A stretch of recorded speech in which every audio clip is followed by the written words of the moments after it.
मेरे प्यारे विद्यार्थियों, तो कैसे हैं आप लोग? आई होप सब मस्त होंगे, अच्छे होंगे। अपने बोर्ड एग्जाम की तैयारी आप अच्छे से कर रहे हैं। क्लास 12 की बायोलॉजी की प्री बोर्ड की परीक्षा वो पेपर आप लोग के सामने आ चुका है। एकदम से वायरल प्रश्न है।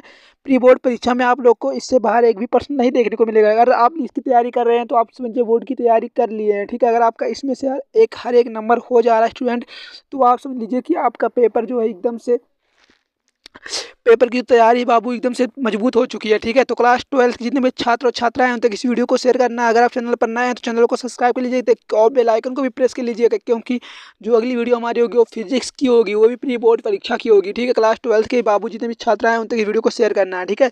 आप लो देख लो यहाँ क्लास 12 का जीव विज्ञान पूर्णांक आपका 70 नंबर का रहेगा। समय आपको 3 घंटा 15 मिनट होता है, ठीक है। जो 15 मिनट होता है बाबू वो क्या होता है, आपको प्रश्न पत्र पढ़ने के लिए दिया जाता है।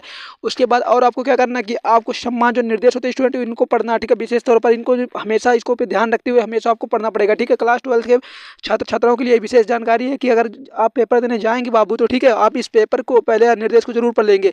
यहाँ से हमारा पहला किस्सा प्रारंभ में 15 मिनट जो परीक्षार्थियों को प्रश्न पत्र पढ़ने के लिए निर्धारित है, ठीक है। उसके बाद सभी प्रश्न करने अनिवार्य है। आवश्यकता अनुसार अपने उत्तर पुस्तिका में नामांकित चित्रों को रेखा चित्र द्वारा कीजिए। प्रत्येक प्रश्न की निर्धारित अंक उनके सम्मुख अंकित किए गए हैं, ठीक है। क्या कहा गया बाबू कि देखो, अगर आपको कहा जाएगा तभी आपको उसके हिसाब से कोई चित्र बनाना है, ठीक है। और जितने भी अंक जो क्वेश्चन जितने अंक के हैं उनके आगे वो अंक लिखा गया, ठीक है। बहुविकल्पी आपको 4 प्रश्न पूछे जाएंगे स्टूडेंट। देखो यहाँ पे एकदम से वायरल प्रश्न है, सेम ऐसे ही आपको बोर्ड की पेपर मिलेंगे बाबू, ठीक है। सेम ऐसे ही आपका बोर्ड को पेपर मिलेगा 3 मार्च और जो पेपर आपका होने वाला, ठीक है, ऐसे ही आने वाला, ठीक है। फिर देखो आपका यहाँ जो पहला बहुविकल्पीय प्रश्न होगा यानी कि एमसीक्यू होगा बाबू, आप उसमें से 4 नंबर आपको पूछा जा रहा है, ठीक है। पहला हमारा उसमें से प्रश्न है कि निम्न में से कौन सा नर सहायक ग्रंथि नहीं है। इंपॉर्टेंट प्रश्न बाबू, ये प्रश्न बहुत बार पूछा गया है, ठीक है। देखो इसमें से पहला हमारा ऑप्शन है कि शुक्राशय है और तुम्बिका है, प्रोस्टेट ग्रंथि और बल्बोयूरेथ्रल ग्रंथि है। देखो हम जानते हैं कि बाबू क्या है कि ये जो हमारा नर सहायक ग्रंथ होता है वो शुक्राशय भी होता है और प्रोस्टेट ग्रंथि भी है और बल्बोयूरेथ्रल ग्रंथि भी होता है। यानी जो हमारी तुम्बिका बाबू है, ठीक है, ये जो हमारा तुम्बिका है यही हमारा ये क्या है, ये नहीं है, ठीक है स्टूडेंट। ये यही हमारा राइट आंसर होगा, यानी कि ऑप्शन नंबर 2 हमारा 2 है वो सही होगा, ठीक है। क्वेश्चन नंबर हमारा 2 यहाँ से है कि बैक्टीरिया द्वारा किण्वित फूले आटे का उभरा हुआ रूप कौन सी गैस बनने के कारण होता है। तो इंपॉर्टेंट प्रश्न, इससे बेटर क्वेश्चन नहीं हो सकता स्टूडेंट आप लोगों के लिए, ठीक है। इससे जो आंसर है बाबू क्या है, वो आपका O2 है, ठीक है। यानी क्या राइट आंसर आपका बाबू पहला नंबर ए वाला होगा, ठीक है। जितने भी प्रश्न आपको बता देंगे वो आप लोग को ध्यान से देखना है, ठीक है। यहाँ देख लो ऑप्शन नंबर ए है O2 है, दूसरा CO2 है, तीसरा है SO2 है और चौथा NO2 है। तो आपका राइट आंसर यहाँ क्या होने वाला स्टूडेंट, वो है आपका पहला, यानी कि जो O2 आपका है वो राइट आंसर, ठीक है। O2 की यानी ऑक्सीजन के बाबू किण्वित द्वारा बैक्टीरिया द्वारा किण्वित फूले आटे को भरा हुआ फूल कौन सी गैस बनने के कारण होता है, तो वो O2, ठीक है, इस गैस के कारण होता है। क्वेश्चन नंबर गा यानी कि तीसरा है कि द्विसंकर टेस्ट क्लास का अनुपात क्या होता है। इंपॉर्टेंट प्रश्न बाबू, ठीक है। द्विसंकर टेस्ट क्लास का अनुपात क्या होता है स्टूडेंट, तो क्या होता है 3.1 होता है, 3:1 होता है, ठीक है। 3:1 होता है बाबू, आपको ध्यान रखना है, ठीक है। ये वाला गलत है, बिल्कुल भी ये गलत है, ठीक है। ये जितने भी ऑप्शन आप दिए जाएंगे ये वाला आपका राइट आंसर है, ठीक है। उसके बाद क्वेश्चन नंबर चौथा आपका है लास्ट प्रश्न, ठीक है। बहुविकल्पीय प्रश्न का लास्ट प्रश्न होगा आपका अनुवांशिकता रूपांतरित पौधा, ठीक है, सॉरी, अनुवंशिकता रूपांतरित पौधा कौन सा है आप जानते हो, वो बीटी कपास है। राइट आंसर आपका क्या है, ऑप्शन नंबर ए वाला है बीटी कपास, ठीक है। बीटी मक्का, गोल्डन राइस, ये सभी ये सब गलत है बाबू। इस राइट आंसर आपका क्या है, वो आपका बीटी कपास है, ठीक है। आपका यहाँ सही हो गया है। क्वेश्चन नंबर आपका यहाँ से दूसरा का स्टार्ट हो रहा है, जो 1 नंबर के प्रश्न पूछाएंगे, ठीक है बाबू। ये हाँ ये इंपॉर्टेंट प्रश्न है, ठीक है। देखो परजीवियों द्वारा उत्पन्न किन्हीं 2 रंगों के नाम लिखना है, ठीक है। तो 2 रोगों के नाम लिखना है, सॉरी, परजीवियों द्वारा उत्पन्न किन्हीं 2 रोगों के नाम लिखना है, ठीक है। ये इंपॉर्टेंट प्रश्न आपका 1 नंबर से यहाँ कम्प्लीट होगा। उसके बाद क्या है, जीनी अभियांत्रिकी से आप क्या समझते हैं, जीनी अभियांत्रिकी आपसे क्या समझते हैं, योगात्मक अतिजीविकता परिकल्पना किसने प्रस्तुत की थी, ये भी आपका लिखना है, ठीक है। 1 नंबर का वंशागत के गुणसूत्र सिद्धांत किसने प्रतिपादित किया था, ये आपको असंग जनन क्या है, उदाहरण भी दीजिए, ठीक है। इंपॉर्टेंट प्रश्न, यानी कि 4 नंबर आपका यहाँ से भी कंप्लीट हो जाएगा, ठीक है स्टूडेंट। उसके बाद तीसरा प्रश्न हमारा यहाँ से है बाबू, एक ही नंबर के प्रश्न है, इसमें ज़्यादा कुछ लिखना नहीं है आपको, बस उसका एक शब्द में आपको आंसर देना है, ठीक है। आपको 4 नंबर यहाँ से, ठीक है, 5 नंबर आपको यहाँ से कंप्लीट हो जाएगा, ठीक है स्टूडेंट। 5 नंबर आपका यहाँ से कंप्लीट हो जा रहा है। उसके बाद क्वेश्चन नंबर यहाँ 3 है कि यदि शरीर से थाइमस ग्रंथि निकाल दी जाए तो उससे प्रतिरोधी संस्था पर क्या प्रभाव पड़ेगा, ये आपको पुष्टिकरण करना है, ठीक है। 2 नंबर आपका प्रश्न यहाँ से 2 नंबर का प्रश्न पूछे जाएंगे, यहाँ से स्टोर करना है, ठीक है। उसके बाद ऑक्सीकरण ताल क्या है, इसके महत्व को समझाइए, 2 नंबर ये भी 2 नंबर का प्रश्न है बाबू। उसके बाद प्रथम संतत पीढ़ी में और द्वितीय संतत पीढ़ी में क्या अंतर है, ये देखिए 2 नंबर का प्रश्न ये भी पूछा जा रहा है, ठीक है। यहाँ से 2 नंबर के प्रश्न आपके क्लियर हो रहे हैं स्टूडेंट। उसके बाद यहाँ पर देखो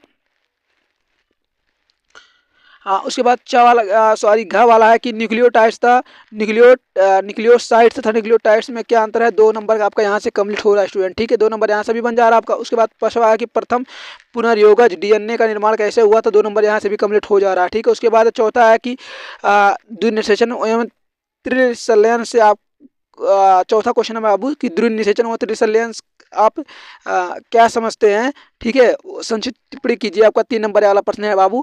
गर्भ निरोधक किसे कहते हैं, स्त्री द्वारा किए जा सकने वाले 2 गर्भ निरोधक की टिप्पणी लिखिए। इंपॉर्टेंट प्रश्न बाबू ये भी। उसके बाद आंसर टिप्पणी लिखिए।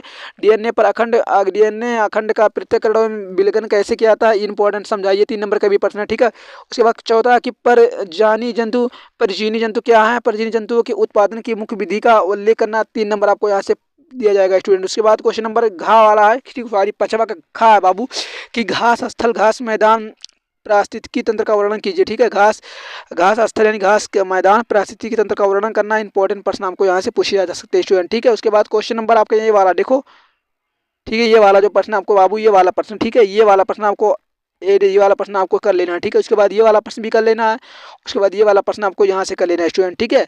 इस प्रकार आपको कर लेना है पेपर, जितने भी प्रश्न आपसे बताए जाने सबको आपको कर लेना है, ठीक है। उसके बाद घ वाला है कि डीएनए अखंड का पृथक्करण एवं विघटन कैसे किया था, ये तो हो गया आपका। उसके बाद यहाँ आपको प्रोकैरियोटिक तथा यूकैरियोटिक डीएनए में अंतर क्या है। 3 नंबर का प्रश्न आपको यहाँ से कंप्लीट हो जा रहा है बाबू। उसके बाद क्वेश्चन नंबर गा कि उस नियम का नाम बताइए जो यह कहता है कि किसी विशिष्ट को एलील आवृत्तियों का कुल योग समान रहता है। कौन सी 5 कारक इन मूल्यों को प्रभावित करते हैं। 3 नंबर का प्रश्न आपको यहाँ से भी पूछा जा सकता है। उसके बाद 6 नंबर क्वेश्चन आपको जो 3 नंबर के प्रश्न पूछे जाएंगे वो आपका है कि एक परागण पर सुसंदर्शीय संरचना का सचित्र वर्णन करना है। गुणसूत्र उत्परिवर्तन क्या है, इसका क्या कारण हो सकते हैं। लविकान अंग क्या है, मानव में पाए जाने वाले प्राथमिक द्वितीय लविकांग अंगों की एक उदाहरण उनके कार्य बताना है, ठीक है। उसके बाद सहजीविता किसे कहते हैं, उदाहरण से टिप्पणी लिखना बाबू। 3 नंबर आपको यहाँ से हो जा रहा है। उसके बाद आविकारी एवं कार्य की से प्राप्त परिणामों को पुष्टि करना। 5 नंबर का प्रश्न अगर वो आपको नहीं आ रहा, ठीक है। देखो यहाँ पर दो प्रश्न पूछे जाएंगे बाबू आपसे। एक तो ये करना होगा, ठीक है। आपको ये नहीं आ रहा तो आप देखो यहाँ अथवा कर दिया, आप ये कर सकते हैं। संक्रामक रोग किसके आप क्या समझते हैं, तो उदाहरण लेकर इनके कारक लक्षण और रोकथाम की विधि लिखिए। तो इंपॉर्टेंट प्रश्न ये भी है बाबू।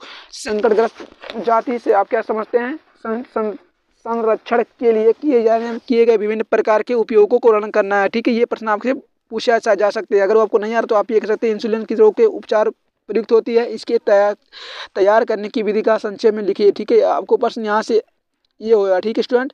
और लास्ट प्रश्न 9वां प्रश्न आपसे पूछा जा रहा है कि आवृत्ति बीजी पौधे के परागकोश के विकास की विभिन्न अवस्थाओं को सचित्र वर्णन करना। अगर आपको नहीं आ रहा, जनसंख्या विस्फोट एवं जन नियंत्रण पर निबंध लिखना है, ठीक है। 5 नंबर आपका कंप्लीट यहाँ से हो रहा है स्टूडेंट।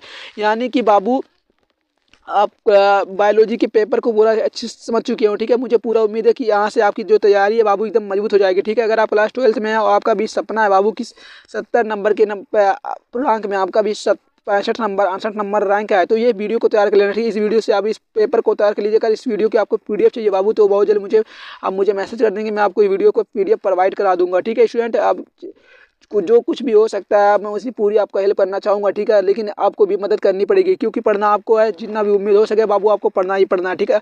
तो ऐसा करो, आप किसी पेज पर जितने भी इंपॉर्टेंट टॉपिक हैं स्टूडेंट उस पेज पर जानते हैं क्या, अगर उस पेज पर आप इंपॉर्टेंट टॉपिक को लिख लो, ठीक है। ऐसे कॉलम बना के, ठीक है। जितने भी कॉलम बनाएंगे बाबू आप उस कॉलम पे इंपॉर्टेंट टॉपिक को लिख लें, ठीक है। उस टॉपिक के अनुसार ही आप क्या करना है, उस टॉपिक में उस टॉपिकों को लिख लेना है, ठीक है। जिसको आपको पढ़ना, बस आप अब तक से बोर्ड तक केवल उसी टॉपिक को देखेंगे। मुझे पर विश्वास रखिए कि इस प्रकार आपकी जो बोर्ड की तैयारी बाबू बहुत मजबूत हो जाएगी, ठीक है। क्योंकि बायोलॉजी का पेपर बाबू 3 मार्च को है और हिंदी से लेकर 3 मार्च बाबू आपको छुट्टी की 6 दिन की दी गई है। कितने बाबू 6 दिन की इसमें बीच में गैप है, तो उस 6 दिन में तो बायोलॉजी को आप एकदम पूरा रट डालेंगे, ठीक है। तो आई होप इतना आपके लिए काफ़ी है, ठीक है। तो अगली वीडियो में हम मिलेंगे, तब तक के लिए जय हिंद, जय भारत, वंदे मातरम।